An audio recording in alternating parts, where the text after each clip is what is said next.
¿Por qué razón se han abolido prácticamente? Yo tengo 58 años, como tú sabes, y a mí me duele. Yo anteriormente, ¿dónde vas?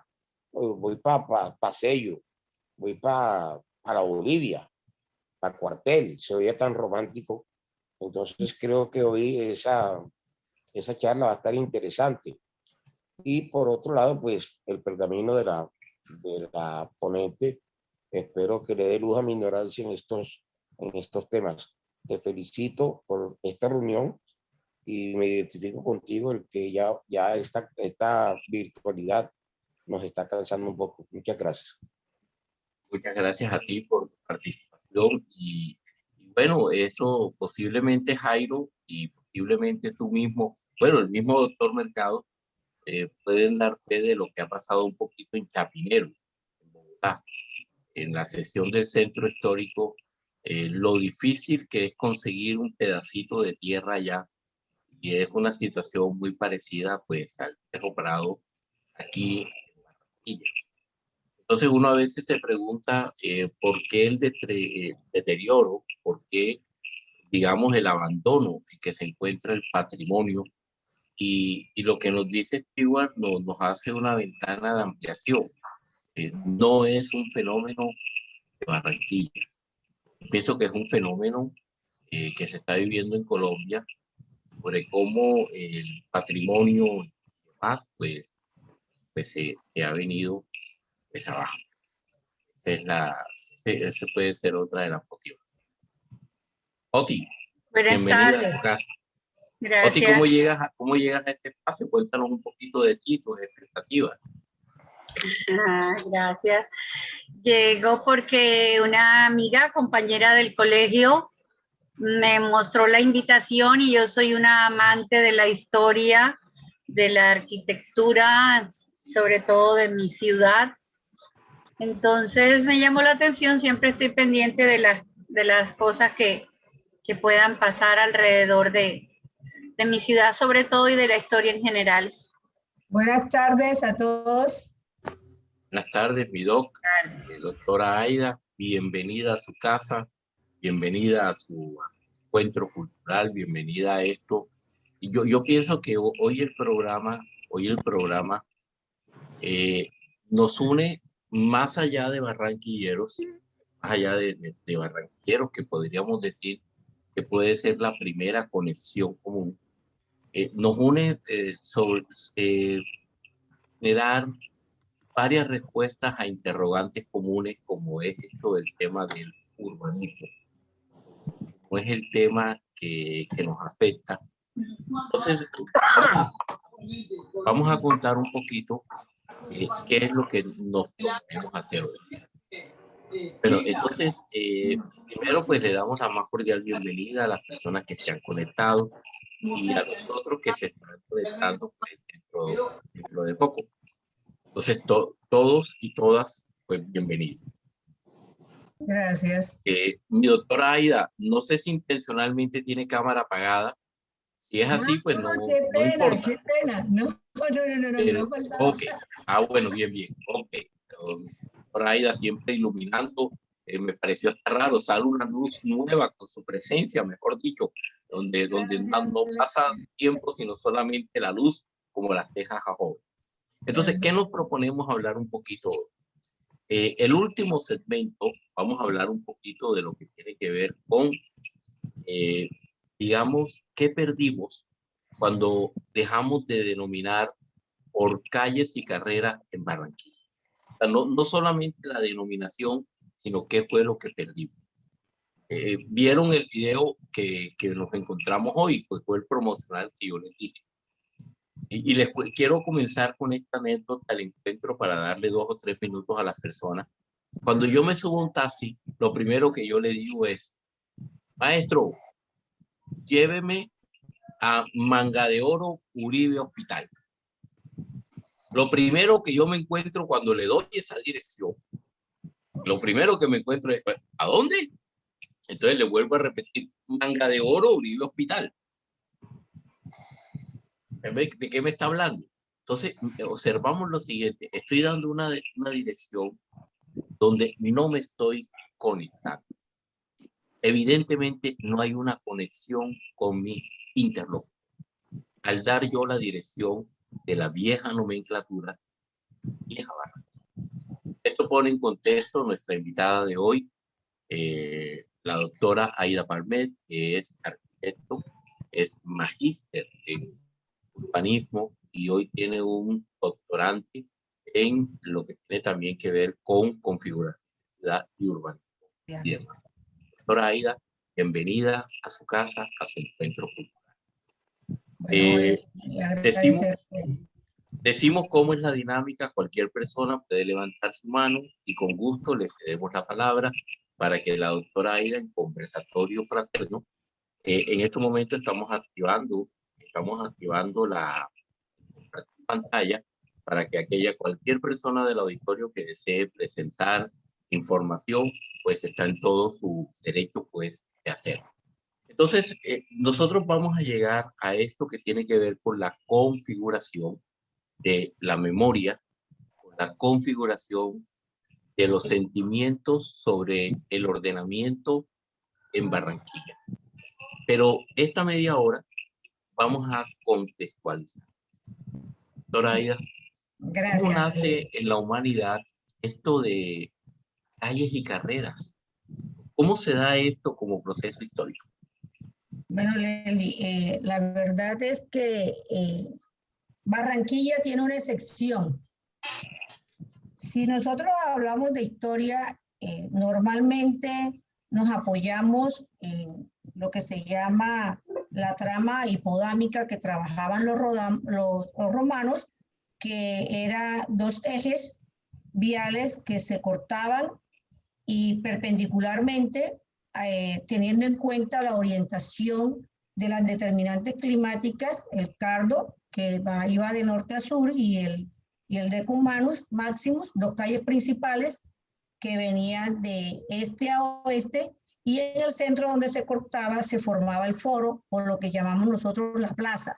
Entonces, a partir de allí empezaba a desarrollarse las edificaciones alrededor de esta plaza, y a partir de ello empezaba en forma, digamos, reticular, con una grilla reticular, por lo general cuadrada, ha de hacer los desplazamientos en todos los sentidos, norte, sur, este y oeste, de las ciudades, conformándose entonces una trama ortogonal. Barranquilla no tiene este trazado. Barranquilla no fue planificada, ni ha sido planificada, ni fue fundada. Entonces, Barranquilla no la podemos meter, digamos, dentro de este modelo digamos, de trazado, de configuración a nivel hipodámico. Pero sí, a pesar de que no está, digamos, no fue fundada, ni fue planificada, por coincidencia, por lo que quiera el destino, o por la sabiduría de los indígenas, ellos hicieron sus ejes a partir de los caños, del sentido que llevaban los caños hacia la desembocadura del río, y los 4 caños que están allí, y la ciénaga, y envueltos en una ciénaga grande o ancha, que fue donde, cuando se bajaba la ciénaga o se subía la ciénaga, se formaron las barrancas, que se formaron 2 barrancas, la barranca norte y la barranca sur. Entonces, de ahí, de Barranquillita, 2 barrancas que eran pequeñas, y a partir de la barranca mayor, que es la donde se encontraba la hacienda del señor Nicolás, que por eso entonces hablamos de Nicolás, de San Nicolás, se empieza el epicentro, se vitaliza, digamos así, el trazado a partir de un eje paralelo a la ciénaga, de norte hacia el sur. Entonces empezamos que el foco, el epicentro, digamos, a nivel del trazado urbanístico de Barranquilla, empieza en la carrera 44 con calle 32, inicialmente llamada calle Primitiva. Esta calle empieza a tomar Esto sucede, este suceso se da, o fenómeno se da, urbanístico se da, iniciando el siglo XVI. A partir de ahí, empiezan a desplazarse hacia el arroyo que quedaba en el eje de la calle 34, hoy Paseo Bolívar. Ahí quedaba un arroyo que bajaba norte hacia el sur y pasaba por todo, venía por la 43 y pasaba por todo el Paseo Bolívar, que posteriormente se cerró a partir del camellón que hicieron, que lo secaron. Entonces, miramos que la configuración viene siendo lineal. Entonces, tenemos una configuración urbana a partir de unos ejes lineales que son cortados con unos callejones. ¿Por qué con unos callejones? Porque estos desniveles era por donde, por decir, venían los desagües de la... Tenemos 3 vertientes topográficas de Barranquilla y estas vertientes llevaban hacia los caños, hacia el río, buscando la salida de las aguas lluvias, y esto hizo que se formaran esos caños pedregosos y eran estrechos, y por eso no se llamaban calles, sino callejones. Eran unos callejones que realmente como que peatonalmente permitían la circulación rápida entre calles. Así se empezó a formar, digamos, esa es la génesis del trazado urbano de Barranquillita, porque como eran 2 barrancas, entonces de ahí nace Barranquillita. Hay 180 y pico de años perdidos en la historia que no se mueve, están estancados en 6 manzanas, que son las que están dentro de las barrancas. En esa barranca mayor empieza a desarrollarse lo que se llama la Plaza de la Cruz Vieja. ¿Por qué de la Cruz Vieja? Porque ahí empezó la primera iglesia. La primera iglesia, y posteriormente donde quedaba la primera iglesia se construyó lo que fue el edificio Falayet, que es donde está la placa hoy en día, que aquí nació Barranquilla. Ahí hay una placa donde le están diciendo que ahí es donde empieza el inicio del crecimiento urbanístico de Barranquilla, o se empezó a generar a partir de ese punto. Ese es el foco y el centro de Barranquilla. Entonces, tenemos que mirar a Barranquilla desde ejes paralelos como configuración lineal. Un momentico, doctora, un momentico, mi doc. Ya silenciamos el audio que se estaba, se estaba filtrando. Si alguno cree que no respondí la pregunta, yo se la puedo ampliar. O sea, entonces Barranquilla no tiene una fundación, digamos, a partir de que llegaron los colonizadores y nos hicieron el trazado colonial que conocemos normalmente de todas las ciudades como Cartagena, Barranquilla, etcétera, a través de plazas y ese trazado ortogonal, sino que nosotros tenemos un trazado lineal a partir de la ciénaga grande o ancha que se formaba con los caños, con las inundaciones que se daban de los caños tramposos, la Oyama, con los otros, ¿cómo se llama el otro? El de las compañías, que es el más grande. Entonces, eso fue lo que pasó. A partir de allí, entonces yo quisiera que vayan anotando esto, porque va a suceder cuando terminemos la conferencia o el conversatorio. Yo me he hecho una pregunta y ahora como planificador urbana, si Barranquilla nació entre aguas,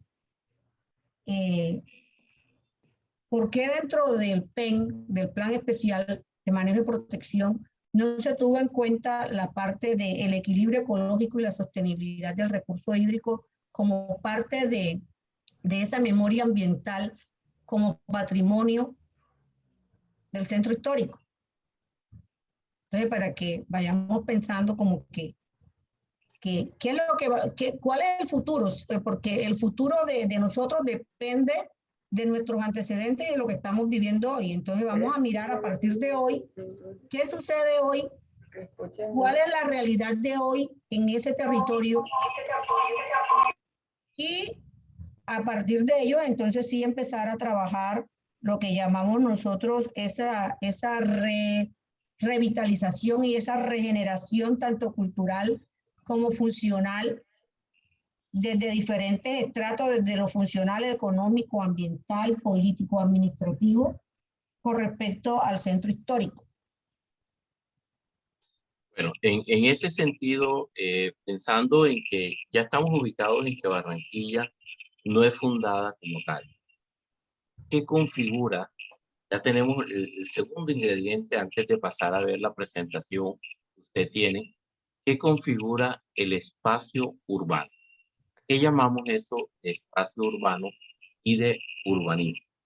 Bueno, el espacio urbano es el territorio que todos habitamos, ¿cierto? Por eso dice, es un espacio que está urbanizado, que cuenta con unos servicios sociales, unos servicios infraestructurales y unos servicios públicos. Eso es el espacio urbano. Realmente el espacio urbano está compuesto por el espacio público, por los ejes viales, por los espacios abiertos y por los espacios privados. Ese es el espacio urbano. En el caso de Barranquilla en particular, corríjanme el auditorio, Cali presenta una peculiaridad con el tema del sur. ¿Qué tiene que ver eso, doctora Aida, con el tema de norte-sur, que los mejores barrios están hacia el norte, normalmente en Bogotá, en Barranquilla, y en Cali vemos que los mejores barrios están hacia el sur? ¿Nos podría explicar un poquito de eso, cómo funciona? En Medellín también, bueno, eso depende de la clase de suelo, el valor del suelo. Digamos que se hace cuando, por lo general, yo no pienso que hayan hecho ese estudio los asentamientos. Muchas veces las personas cuando llegan a hacer la parte de la territorialidad de un espacio o de un determinado territorio, él lo que busca es que tenga cercanía para poder contar con servicios, como es el recurso agua, que tenga accesibilidad, la fácil circulación, ya sea a través del agua, a través de una vía. Entonces ahí es donde se va a sentar las personas, como hicieron precisamente en las barrancas como es en la barranca de San Nicolás, debido a que ahí quedaba el punto del caño y de la ciénaga. Entonces por eso quedó que las mejores tierras, muchas veces las mejores tierras en cuanto a la constitución geológica de la propia tierra, la toman o la invaden, digamos así, o hacen posesión de ella, hacen territorialidad sobre ella las personas que no cuentan con mayores recursos. Por lo general,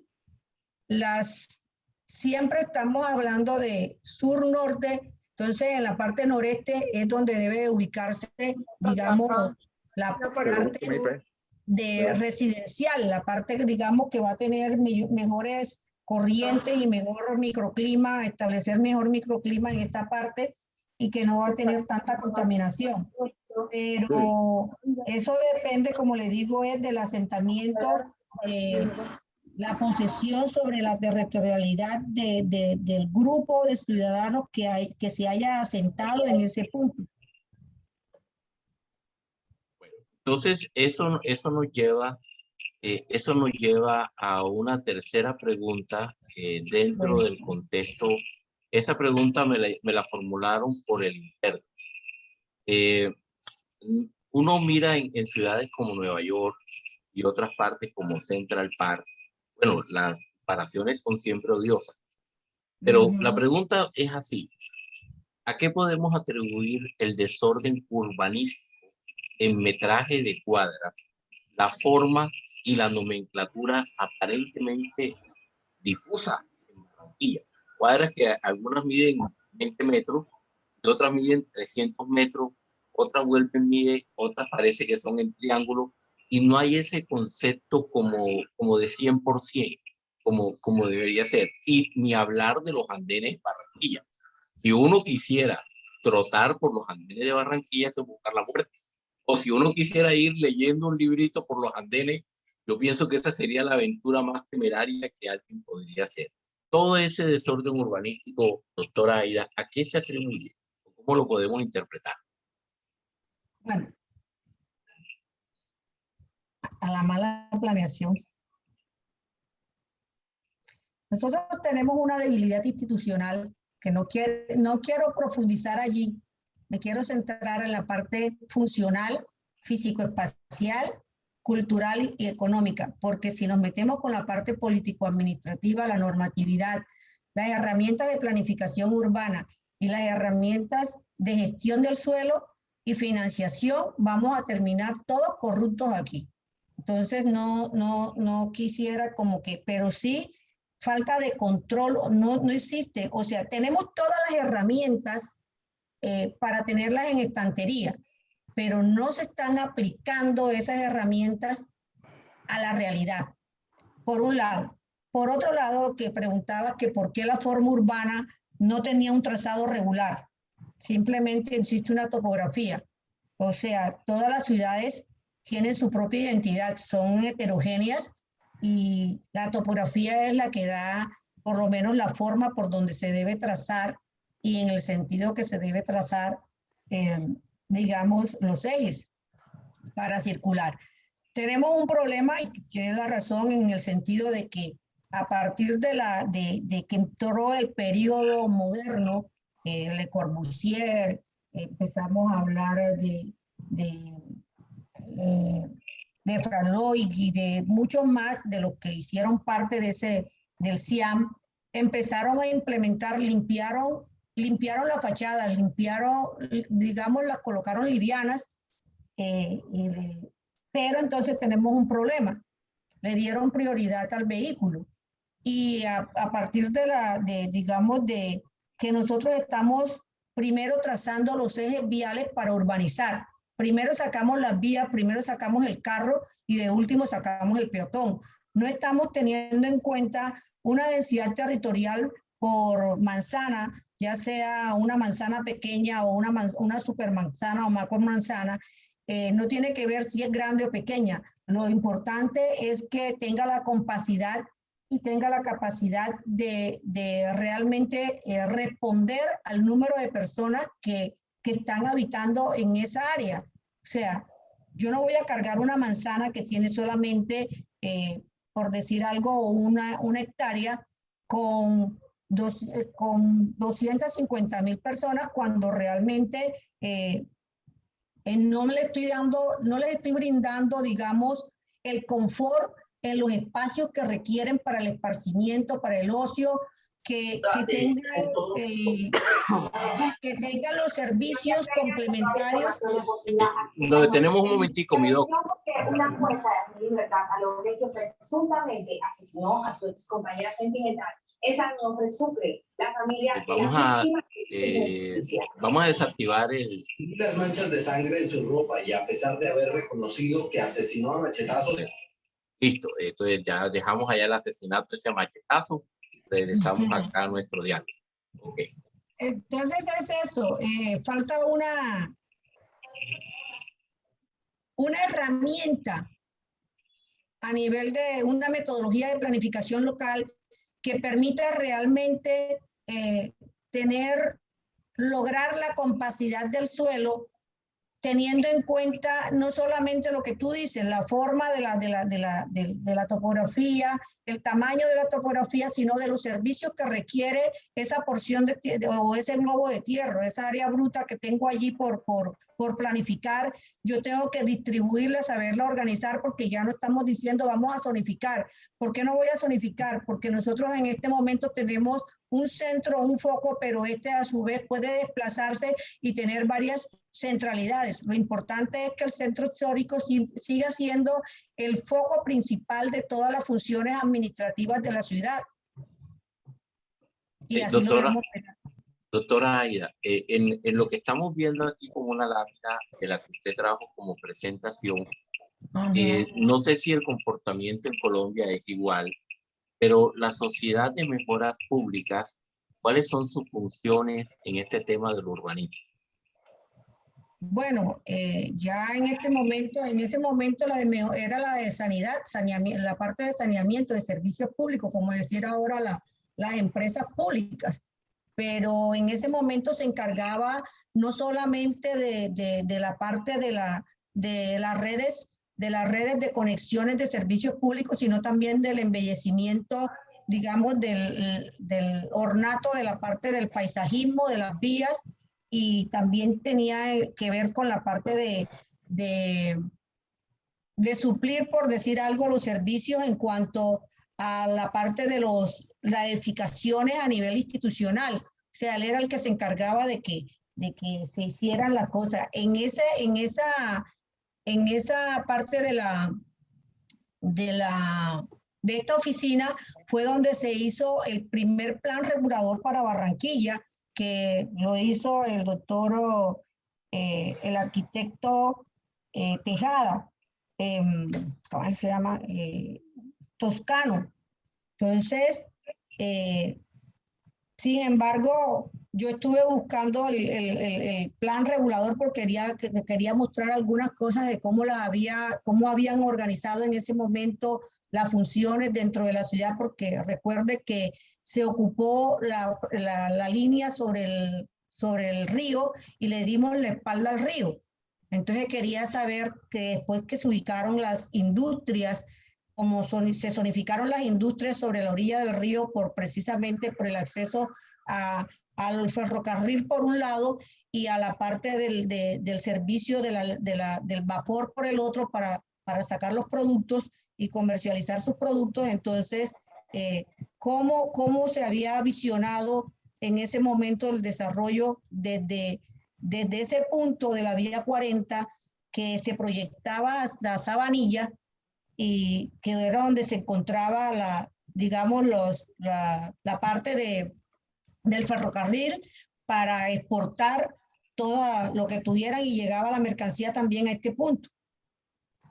Bueno, en este momento nos vamos a permitir hacer una pausa para que a través de eso usted también nos sirva a nosotros, moderadoras, en las preguntas que pueden tener el auditorio. Okay. Nos encontramos en la presentación donde el Congreso Nacional de la República de Colombia, mediante la Ley 50 de 1932, artículo 32 de 1932, artículo 21, obliga a los consejos a cambiar la numeración de calles y carreras de las poblaciones urbanas. Entonces, vamos a hacer la pregunta a las diferentes personas, libre y espontánea. ¿Qué recuerdan ustedes, por favor, de la denominación de nombres primitivos en calles y carreras? Queremos que Iván Mercado nos haga una aproximación de lo que él recuerda en esa Barranquilla de cómo se designaban las cosas. Iván, no tienes que prender cámara porque de pronto tienes problemas con cámara, pero sí queremos escucharte cómo era el tema de Obando. Primero que todo, eso no es libre y espontáneo. Ah, ok. Pues correcto, ok. Bien. Yo no recuerdo bien. Yo recuerdo, sí, la calle 32, la del comercio, 33, la del crimen del lado de la 38, pero donde quedaba el Heraldo. Por el otro lado no recuerdo cómo se llamaba. Paseo Bolívar, San Blas, San Juan, Jesús. El 40 es el Caldas, Las Flores, etcétera, etcétera. Entonces eso se ha ido perdiendo. Ya. ¿Qué quieres que te diga sobre eso, viejo? ¿No? La juventud de hoy, la gente de hoy, no le interesa conocer esos nombres, no le interesa ni siquiera conocer la Barranquilla vieja. Ya, creo que cuando me invitaste a esto era que se había perdido, lo que se ha perdido es la identidad de toda una ciudad. Ya aquí Barranquilla antes era de todos, ahora no es de nadie, ¿no? Cuando decimos barranquillero no solamente era el que había nacido en Barranquilla, sino era la actitud de cómo nos comportábamos los barranquilleros. Hoy el barranquillero de hoy día puede haber nacido aquí, pero de barranquillero no tiene nada, ya nace impregnado de un poco de vainas traídas de otras costumbres, de otras cosas, de otras vainas. Yo no sé. Bueno, no, sí sabes porque... Yo afortunadamente ya estoy en mi última temporada, que no me va a tocar seguir viendo toda esta maluquera, ¿no? Seguir viendo cómo el tipo de hoy, el barranquillero, entre comillas, de hoy se para en una esquina, le importa un carajo quién pase por al lado, quién pasa, simplemente si él pasa primero es él. recuerdo que fue noticia en un periódico hace unos años. Los chicos de la norte hacen cola para coger el bus, la ruta 3. Cuando existían las rutas, no existía el Transmetro. Y de casualidad me tocó porque por allá vivía mi madre. Y entonces los chicos de la norte haciendo cola para coger la buseta, así muy bueno haciendo cola. Pero ¿quiénes se montaban primero? Los pelados, y las niñas quedaban de atrás. ¿Quiénes se sentaban? Los pelados y las niñas atrás. ¿Ya? Eso no sucedía antes. Entonces, así como se perdieron esas buenas costumbres, esos buenos nombres, esas buenas vainas, así se perdió el resto. La Barranquilla no es nada de lo que era. Muy bonita, sí, la parte norte, muy bonita. Pero hasta esto no es nada agradable. Y tú, Emil, lo sabes. Si tú quieres convivir con barranquero un buen rato, ya sabes dónde tienes que ir. ¿Cierto? De reto no tenemos dónde ir. No tenemos dónde ir. Yo no sé si ese era el estilo, pero eso es lo que tenía yo en mi cabeza desde que quería estar aquí. Bueno, exactamente. Entonces, lo que vamos a tratar de establecer, como tenemos un hilo conductor que tiene que ver con la memoria, con la identidad, entonces esos hilos imaginarios, entonces pensemos desde la perspectiva de la experta, que es la doctora Aida. Doctora Aida, ¿cuáles son los elementos que caracterizan la identidad desde el urbanismo? Desde la perspectiva arquitectónica, para luego llevarlo, ¿qué identifica, digamos, un entorno urbano?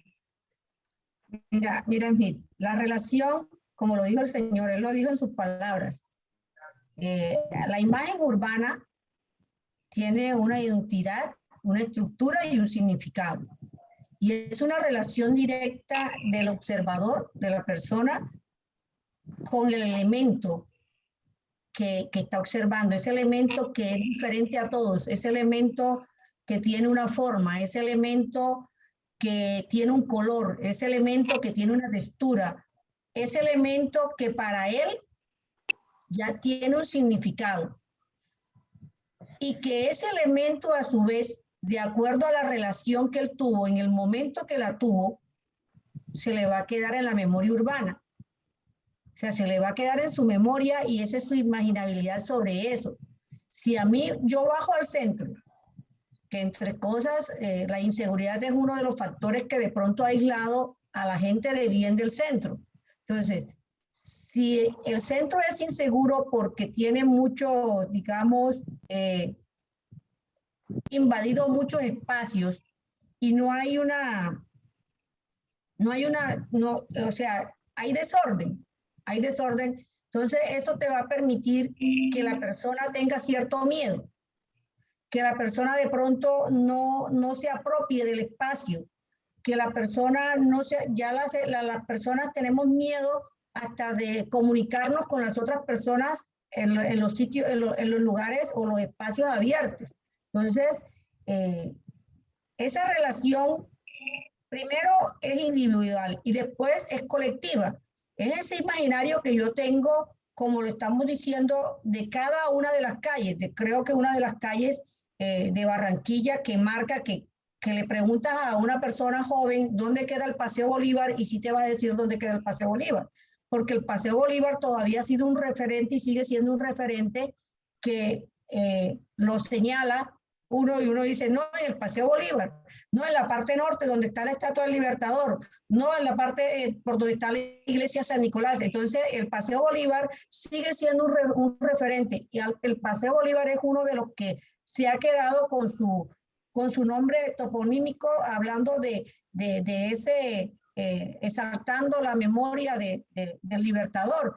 Entonces, y de toda la independencia, que ahí fue donde se le dio la estatua, porque ahí estaba la estatua a Colón, y quitaron porque la calle 34 es una de las que más tuvo cambio. Primero era la calle ancha, porque era la más ancha de toda la trama, digamos, del polígono inicial de las barrancas de Barranquillita, y posteriormente, para arreglar el problema del arroyo y cerrar el problema del arroyo que estaba allí, colocaron un camellón en el centro, entonces pasó al camellón, se llamaba el camellón, y posteriormente colocaron la estatua que donaron los italianos, los italianos de Cristóbal Colón por la parte ¿cómo es? A nivel de América, y entonces ya era el Paseo Colón, y cuando ya llegó el centenario de la parte de Simón Bolívar, entonces hacen el cambio que lo tenían allá en la plaza de San Nicolás, y traen de la plaza de San Nicolás, paseando por todo el camellón, a Simón Bolívar para ser erigido donde se encuentra actualmente. Y ahí es donde tumban al edificio del cuartel, y también quitan el edificio de Palma para construir el actual edificio de la Caja Agraria. Entonces, fíjate que ha sufrido, y eso hace también que se vaya perdiendo esa memoria, sobre todo en la ciudadanía. Entonces, y más que en el momento en que se surge la calle 72 y ya empieza a desplazarse las actividades y ciertas funciones del centro hacia otro centro satélite, a otra centralidad, entonces también eso va ayudando a ir como que perdiendo, primero porque lo decretó el gobierno, de que tenía que cambiarse la nomenclatura a nivel nacional de todas las ciudades. Pero... Doctora Aida, ahí deseo que se detenga un poquito, porque esa es la pregunta que queremos hacerle a partir de esta. Está invitado de manera libre y espontánea también el doctor Mauricio Vera. Doctor Mauricio, por favor, desde las ciencias de la comunicación, porque la doctora Aida nos está hablando desde el urbanismo. En la parte comunicativa, ¿qué es esto de identidad a partir de un espacio? ¿Cómo podemos concebir identidad y espacio desde el factor comunicativo? Doctor Vera. Leslie, buenas noches para todos. No sé si se escucha bien. Perfectamente. Okay, muchas gracias. Tengo un pequeño problema con mi cámara, pero bueno, muy interesante. Tranquilo, tranquilo. Pues el planteamiento que ha hecho la doctora Aida con relación a la manera como se configura el espacio, ¿cierto? Yo creo que la pregunta inicial que tú hacías, Leslie, es muy provocativa, ¿cierto? Muy provocadora. Y es qué se transforma cuando una ciudad deja de nombrarse y empieza a enumerarse, ¿cierto? O sea, qué proceso comunicativo simbólico aparece allí, porque es muy distinto habitar una ciudad numerada, que es más, podríamos decir, un mapa, ¿cierto? Una guía, digamos, geométrica sobre la ciudad, a cuando una ciudad es nombrada, porque en ese sentido la ciudad nombrada es más un croquis, ¿cierto? Es más el recorrido ciudadano que con su propia sensibilidad, con su propia manera de crear el espacio de la ciudad, porque la ciudad no es igual para todos, ¿cierto? Por eso los imaginarios son distintos para grupos de ciudadanos, ¿cierto? Son compartidos por grupos de ciudadanos y se vive de manera distinta la ciudad. Y eso hace que, un poco en la perspectiva, la doctora Díaz ahora lo planteaba, un asunto es lo urbano, digamos, y otro asunto es el urbanismo, porque el urbanismo tiene que ver más precisamente con esa apropiación simbólica de la ciudad, ¿cierto? Incluso, como lo plantean autores, pues como Armando Silva, por ejemplo, podría haber urbanismo sin ciudad, porque el urbanismo es más el comportamiento sensible, estético, afectivo que los ciudadanos tenemos con nuestro espacio urbano, ¿cierto? Con nuestro espacio arquitectónico, con la manera en que construimos el espacio para habitarlo, porque el espacio no es algo que se dé por sí mismo, ¿cierto? Yo creo que ahí es un equívoco. Ha sucedido en muchas ciudades que se hacen plazas públicas, pero resulta que la gente no va a las plazas públicas. O hay espacios que no están destinados para el encuentro de lo público, para el encuentro social, para el encuentro con el otro, ¿cierto? Que no están concebidos en el diseño urbano así, pero resultan ser espacios ineludibles de encuentro, afectivo, ¿cierto? Entonces, por eso, yo creo que desde el punto de vista de la comunicación, ese es el objeto de estudio, digamos, complementario a lo que hacen los planificadores urbanos, a lo que hacen los arquitectos, ¿cierto? Y es, finalmente, el espacio tendrá que habitarse desde lo simbólico. Y creería yo, lo hemos hablado en algún momento, Leslie, contigo, es muy significativo la diferencia que hay entre que la ciudad se nombre, ¿cierto? Como lo hacías tú en el ejemplo, en el video promocional de la charla de hoy, llévame a Uribe X, y la persona queda desconcertada porque se desubica en su mapa, ¿cierto? En su mapa. Tú le haces la pregunta desde un croquis, pero él está en un mapa. Él quiere saber un número para poderse mover en la ciudad, mientras que tú estás referenciando otras cosas. Estás haciendo un ejercicio de memoria, de identidad con el lugar, ¿cierto? Muy distinto al señor que pues, le estás diciendo que te lleve, ¿cierto? No entiende, no habita en la misma ciudad, ¿cierto? Habita en múltiples ciudades, ¿no? Entonces, creo que desde allí es que la comunicación es significativa, ¿cierto? En el trabajo articulado, interdisciplinar con los planificadores urbanos, con los arquitectos, ¿no? Muchas gracias.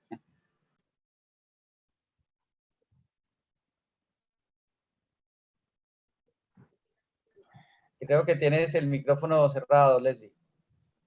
Antes de que la doctora, gracias doctor Vera, antes de que nos conteste, tenemos una pregunta para que consolide la doctora Aida, pero vamos a dar la posibilidad al doctor César Silva y al doctor Smith.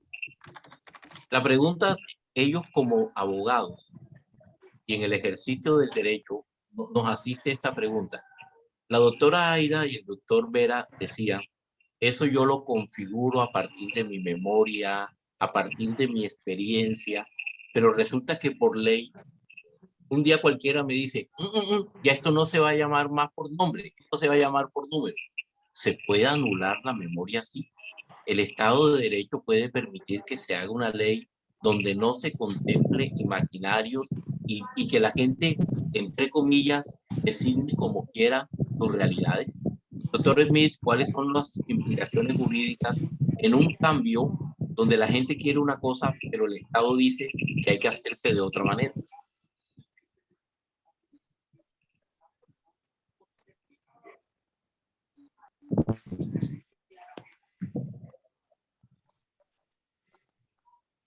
Doctor Silva, doctor Smith. Bueno, el auditorio también está libre a participar, pero es porque los ubico a ellos como abogados en ejercicio. O sea, retomamos la pregunta. Si el pueblo quiere llamar esto Plaza de Bolívar, ¿y por qué el gobierno debe, mediante una ordenanza, designar que eso ya no se va a llamar así? ¿No estaría en contradicción donde, digamos, el constituyente primario es el mismo pueblo para que designe sus realidades? Adelante, doctor Silva, doctor Smith.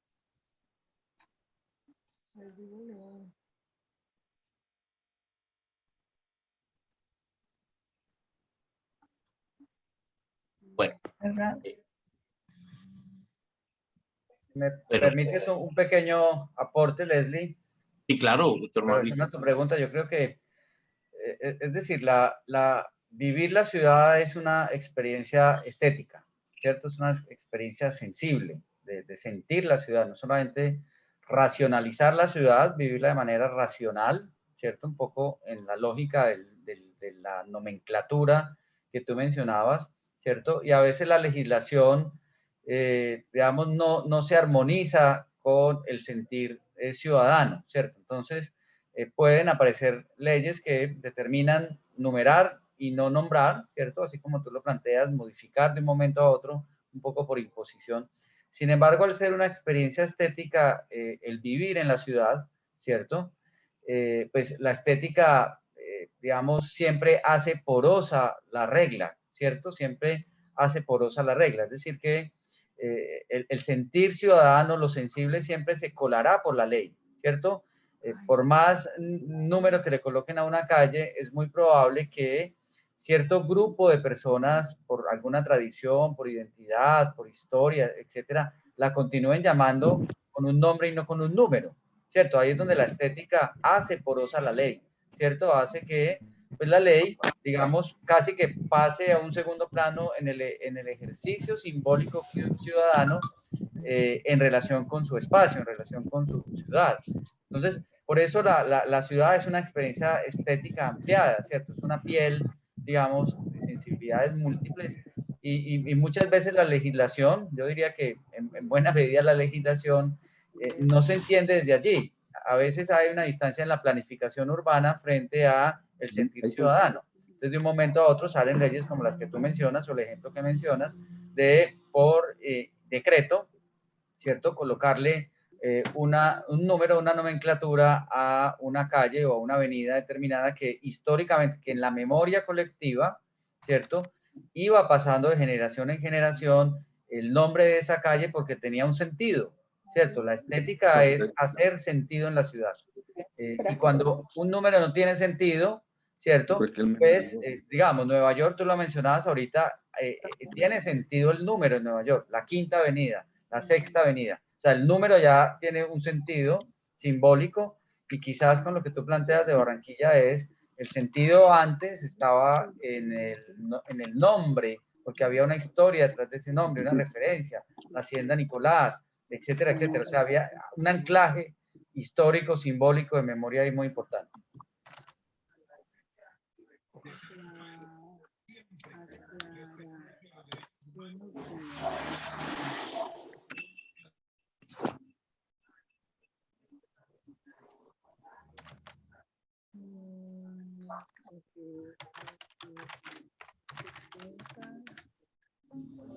Adelante, doctor César, doctor Silva. Gracias, Mr. Smith. ¿Sí me escucha? Perfectamente. Bueno, gracias. Bueno, sí, respecto a los nombres de las calles en Barranquilla, y por experiencia, tuve unos procesitos de pertenencia que llaman en pleno centro de Barranquilla. Y tuve en esa época que buscar unas escrituras de una sociedad que se llamaba Molinos Roncayos, porque la demanda era contra ellos. Y en esa escritura yo quedé loco en el momento porque decía, por ejemplo, la Plaza de Maturín. Y la Plaza de Maturín, ¿qué? Resulta que la Plaza de Maturín es hoy en día la Plaza del Boliche. La calle de la Vaca, que era la calle 30. Bueno, ya eso lo explicó la doctora ahorita muy claro, pero usted me hacía una pregunta respecto si el Estado colombiano podía, por medio de una ley, borrar por completo el nombre de una calle, por ejemplo. Bueno, eso siempre ha sido así. Hasta en las plazas les han quitado los nombres. Aquí, por ejemplo, la Plaza del Locutor no es la Plaza de los Locutores hoy en día, que es la que está en la 41 con Murillo. Entonces, el Estado sí tiene esa potestad, pero lo grave de esto es que la juventud, que no debían saberlo por la edad, pero sí por estudio y por conocimiento que le hayan enseñado sus docentes o su familia de cómo era la historia de Barranquilla o cómo nació Barranquilla.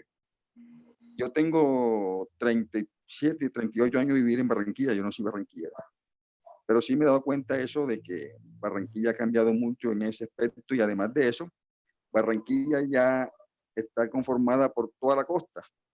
Aquí tú encuentras más gente de los pueblos que de la misma Barranquilla. Es más, los pueblos del Atlántico se han venido todos para la ciudad. Entonces, por eso esas situaciones se dan de que la gente no conoce la ciudad, la gente ha perdido un poco su identidad, digamos así, que eso es muy grave. Cuando una sociedad no tiene identidad, es grave, no sabe para dónde va. Hablaban ahorita recuerdo que tú decías de los andenes, es una cosa muy grave, ¿verdad? No hay una planificación que permita que la gente pueda desplazarse tranquilamente por las calles. Hay veces que le toca a uno tirarse por la calle porque no hay andén. Y eso es muy grave. Yo quería resaltar algo con respecto a esto. Resulta que a Barranquilla últimamente le están canalizando los arroyos y están desapareciendo algunos arroyos que los han ido metiendo subterráneamente, pero así como van desapareciendo algunos arroyos, van naciendo otros. Ayer cayó un sereno y nada más me di cuenta de eso. Ándale, ganó el... Un momentico, vamos a ver quién ganó. Un momentico, déjame escuchar primero y Doc, para saber quién ganó acá en la otra conversación. Ya. Adelante, doctor. Sí, le decía que la planificación está tan grave que están canalizando arroyos y nacen otros, porque parece ser que hay una gran planificación equivocada. Construyen urbanizaciones ahí arriba y todas las aguas de esas urbanizaciones vienen a correr para su cauce normal, no para el río. Entonces, pues, la planificación es grave. Con relación a las normas, bueno, el Estado no le interesa sino sacar normas y cree que con norma puede corregir cualquier situación. Resulta que ustedes saben que la norma es una forma de persuadir, pero no corrige muchos errores. Gracias. Muchas gracias, doctor Silva. Fíjense que armonizando lo que nos dice el doctor Silva, lo que nos decía anteriormente el doctor Vera, quiero contarles como una anécdota curiosa que a algunos les va a sacar un poquito de risa. Nosotros conocemos el puente que une a Barranquilla con Santa Marta. Ese puente, tanto en el nuevo como en el antiguo, hay una gran placa que dice que ese puente se llama Laureano Gómez. Sin embargo, pensando en el bello tema que decía de imaginarios, ahora es cuando pasamos a esto, al concepto de imaginarios. Nadie ha aceptado eso como Laureano Gómez, a pesar de que tiene placa, a pesar de que le dieron nombre de Laureano Gómez, sino todo el mundo lo conoce como el puente Pumarejo. O sea que es un ejemplo interesantísimo de ese conflicto entre la legislación y lo que la gente acepta como imaginario. Entonces, doctora Aida, en este segmento final, háblenos un poquito de lo que tiene que ver con los imaginarios desde la perspectiva urbanística. Permíteme. Con gusto. El puente nuevo ya hicieron la corrección. Ya el puente nuevo no se llama Laureano Gómez. El puente nuevo se llama Pumarejo. Sí, claro. Sí, exactamente. Odimar, ¿te ibas a hacer un aporte? Odimar Varela, que tenías... Yo puedo hacer un aporte desde el punto de vista literario. ¿Listo? No es nada inspirador en literatura escribir sobre las nomenclaturas. Los escritores siempre nos referimos a los nombres de la calle del Comercio, la calle Medellín, de la cual mi papá tenía muchas historias, y bueno, su calle donde nació, y me llevó a averiguar un poco por las calles de Barranquilla. Pero no hay memoria histórica sobre las calles, no sabemos por qué se llaman así. Sabemos la avenida de los Estudiantes, la 72, que es la avenida Kennedy, por cierto, toque histórico, pero cuando uno como escritor escribe sobre una historia y se inspira en una calle, Cartagena es el sitio ideal.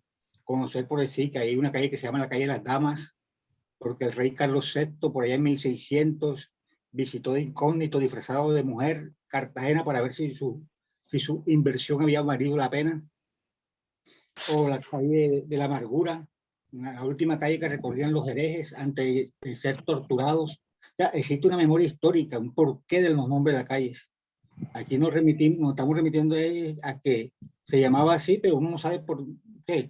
Y buscando aquí en internet antes de entrar al foro, pues me encontré con muy pocas publicaciones sobre las calles de Barranquilla. Muy pocas. Y mencionan los nombres, pero no los por qué. Si me permiten, el nombre de calle Medellín, calle Obando, calle Las Flores, Líbano, Murillo, todo eso, creo que hasta el gobierno también ordenó en determinado momento ponerle nombre de prócer, por eso la del Dividivi, que después se llamó Murillo, ya que es la 45. Creo que también hubo mano del gobierno para honrar a ciertas ciudades o próceres, etcétera. Los homenajes a las personalidades y a lugares. Hay muchas que tienen el nombre de Bogotá, Sucre, Boyacá, también departamentos y ciudades. Y esto fue en la época de la República. O sea, fue la colonia, fue que después de 1800 fue que empezaron a decirnos, ahí está el listado, precisamente, como decía aquí, el imaginario urbano va tras digamos, un fenómeno o un suceso o un evento que se da en el caso de Barranquilla, y me pregunto yo como planificador urbano, y ustedes me responderán.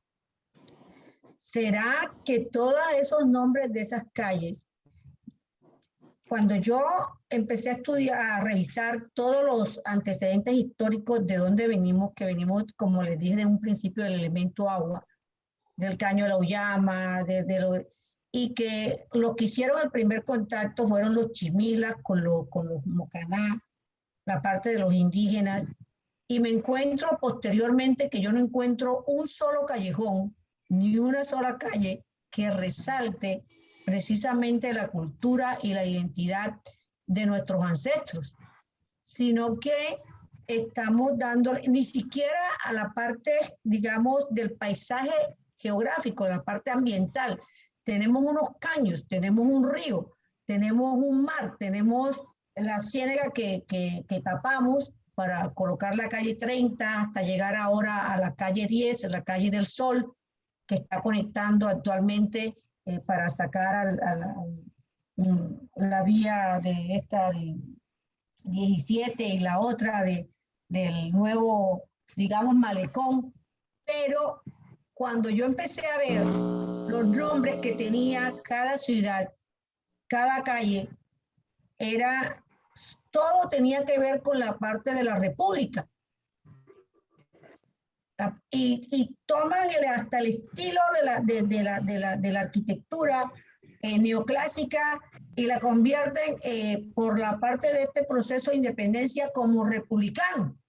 Entonces yo digo, ¿a dónde está la identidad, la verdadera identidad? Ahora, todos los que realmente dinamizaron este sector fueron los franceses, fueron los norteamericanos, fueron los asiáticos. O sea, sí, el pueblo se benefició, creció Barranquilla. Es más, llegó la época cuando llegó el 1900 y hubo una expansión urbana cuando Carl Parris, lo del Prado, logró que eso explotara y se hicieron 4 barrios en menos de una década, que es Boston, Recreo, Delicias, el que está arriba del Prado, ¿cómo se llama ese? Alto Prado. Toda esta cantidad de sucesos que se dan, y se dan a partir digamos, de fenómenos que son importados. Yo digo que son importados, que no salen de aquí, que no salen de la idiosincrasia y de la parte autóctona de los comportamientos y del quehacer del barranquillero. ¿Dónde está la calle de las Caretas? ¿Dónde está la calle del Torito? ¿Dónde está la calle de la Marimonda? Me pregunto yo. Son nuestras expresiones. Entonces, cuando yo empecé a mirar y repasar todas esas calles y todas esas plazas, todas eran alusivas a personajes de la independencia de la época de la República. Entonces yo decía, ¿y aquí qué pasó con Barranquilla? Tanto que la 38, bueno, la 38, la Avenida de los Estudiantes, ustedes saben que la Avenida de los Estudiantes, eso es un reconocimiento que le hacen a los estudiantes por irse contra un presidente, Pinilla, Rojas Pinilla, algo así. Entonces viene la Avenida de los Estudiantes. Y todo lo sucesivo, todo se fue luego hasta norteamericano, porque la calle 72 la tenemos como John F. Kennedy. Entonces, todas esas cuestiones, bueno, estamos conmemorando unos personajes en unos momentos que se dieron en un año determinado de una época de la historia, pero ¿eso nos da identidad realmente a los barranquilleros? Doctora Aida, magnífica pregunta. Y esos nombres fue orden del gobierno. Esos nombres fueron orden del gobierno. La Avenida de los Estudiantes tiene 2 o 3 nombres anteriores. ¿Ya? La Avenida Murillo tiene 2 o 3 nombres anteriores. La Avenida Boyacá tiene 2 o 3 nombres, que es la calle tiene 2 o 3 nombres anteriores. Y todo lo demás, esto fue orden del gobierno. ¿Ya? Sí, la Avenida de los Estudiantes se llamaba. Los nombres nuestros eran más bien por las cosas tradicionales nuestras, la de los meados, la del comercio, porque hay el comercio, la del crimen, por el crimen que pasó ¿no? Esa serie de cosas. Por eso digo, la identidad se ha perdido. El cuartel, porque el cuartel teníamos ahí antes, donde está la imagen de Bolívar, ahí quedaba el cuartel. Correcto. ¿Ya? Ahí quedaba el cuartel. tenemos 1 hora de transmisión. Basado en la hora de transmisión, que era el compromiso que teníamos a hacer hoy hemos dado las bases iniciales para continuar con estos 2 encuentros que tendremos dentro de 1 mes y un segundo mes. Pero no quiero despedirme sin leer dos mensajes concisos que nos están haciendo por el chat interno. Pero antes de eso, quiero contarles una historia sobre la 38. La 38 se llama hoy 38 y efectivamente, como la doctora Aida lo decía, era el callejón, porque eran calles y callejones. Pero antes de llamarse 38, se llamaba Igualdad. Y antes se llamaba Junín. Entonces, antes había una transferencia. Pero quiero remitirme al Callejón de Igualdad. Resulta que, ¿por qué se llamaba Callejón de Igualdad? Porque que resulta que ahí en la 38 está el cementerio Calancala y el cementerio Universal, que eran obligatorios y que atravesaban la vieja Barranquilla. Y a la vista de Dios Padre, todos somos iguales. Por eso era el Callejón de Igualdad. Usted puede ser muy macho, pero aquí usted es igual. Ricos y pobres, todos somos iguales. Entonces, observamos ese imaginario que existía en las diferentes personas para la designación de sus cosas. Yair Díaz, junto con el doctor Mauricio Vera, que estamos haciendo un fuerte trabajo sobre esto, nos estamos comprometiendo a crear un equipo interdisciplinario que responda a la pregunta que tú nos haces en el chat. Sería interesante rescatar esa cultura de la ciudad. Sería más interesante que se renombre cada calle, cada carrera, con los elementos culturales que componen el carnaval. No solamente el carnaval, nuestra geografía, nuestras flores y demás cosas. Entonces, despreocúpate, Jairo, que eso ya lo tenemos en la mira. Vamos a hacer un taller creativo con jóvenes, con poetas, con literarios, para saber cómo ellos desean resignificar nuestra realidad. Y la otra pregunta muy pertinente de Jairo Martín, donde precisamente en justicia transicional hacia reconciliación, la no repetición y reparación cuenta con nombrar calles, plazas, centros médicos, escuelas con nombres de la víctima. O sea que también miren ustedes que es un elemento también interesante o una propuesta en el tema de la inclusión. Entonces, hoy hemos estado abordando hoy el concepto de la identidad y el concepto un poquito como una introducción de los imaginarios. En nuestra segunda entrega vamos a presentar Odimar, ahí será nuestro invitado de honor y lógicamente nuestra doctora Aida, que seguirá como coordinadora de todos estos paneles, donde cuál fue la historia detrás de los nombres primitivos. Vamos a establecer un poquito esos talleres para que es inevitable que no vamos a regresar a que se vuelva otra vez a colocar los nombres primitivos. Pero por lo menos en el centro histórico se rescate algo de memoria. Entonces, en nuestro siguiente encuentro vamos a hablar de memoria. Hoy hemos hablado un poquito de identidad en esto que nos une a través de Barranquilla y estaremos hablando en nuestra siguiente entrega. A todos los que estuvieron con nosotros, doctora Aida Palmer, apreciamos su amplitud, su profundidad de conocimiento. Doctor Mauricio nos aclaró muy bien sobre y cada uno de los panelistas que estuvieron con nosotros. Nos vemos entonces en un mes con esta segunda parte de la memoria, la historia, la recuperación en el imaginario de la Barranquilla del pasado. Mil gracias por haber estado con nosotros. Gracias a ti, Leslie, por esta oportunidad. Gracias, Emil. Gracias a todos. Gracias. Muchas gracias a ustedes. Luego. Gracias, Leslie. Jesús, un placer, mijo. Muchas gracias, saludos a todos. Recuerden que Leen Castro va el viernes con el avistamiento de aves, de 6:30 a 7:30. No se lo pueden perder. ¿Cómo es esto de las aves? ¿Cómo es esto del avistamiento que ahí tenemos? En esta su casa, el encuentro cultural.